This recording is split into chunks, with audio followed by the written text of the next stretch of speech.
আজকে আমি রুই মাছ ভাজি করব একটু অন্যরকম করে। এই যে হলুদ আর লবণ দিয়ে মাখিয়ে রাখছিলাম একটু আগে। এখন বাকি মশলা দিব। এই যে একটু আদা রসুন বাটা সামান্য একটু। আর এটা স্পেশাল হলো এই যে কাবাব মশলা, একটু কাবাব মশলা দিলে অন্যরকম মজা লাগে মাছ ভাজিতে। এই যে একটু সামান্য একটু।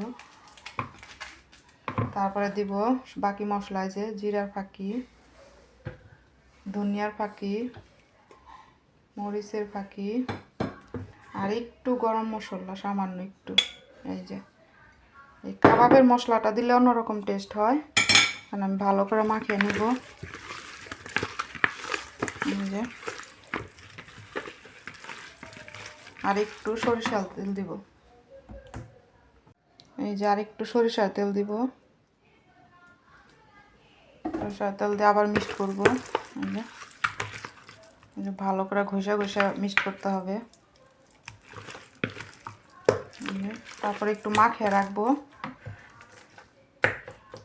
আর এখানে উপরে দেওয়ার জন্য পরে তেলের উপরে মাছ ভাজবো, পেঁয়াজটা ভাজা। এই যে আমার পেঁয়াজ ভাজা হয়ে গেছে, পেঁয়াজ আর কাঁচামরিচ। এটা পরে মাছ ভাজার উপরে দিব।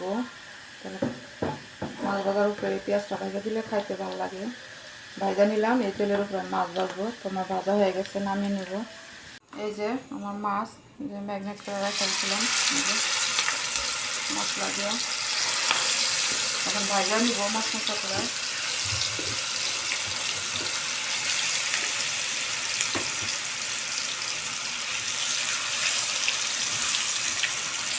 মশলাটা দিয়ে দিই। এইভাবে মাছ ভাজলে অনেক মজা লাগে।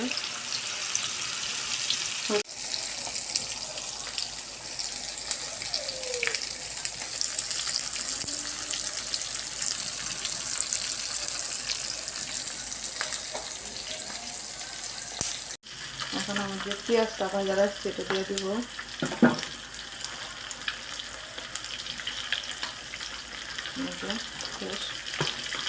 ঝাল ঝাল মাছ ভাজি সব কিছুর সাথে খাওয়া যায়। পোলাও, খিচুড়ি, ভাত, গরম ভাত সব কিছুর সাথে ভালো লাগবে।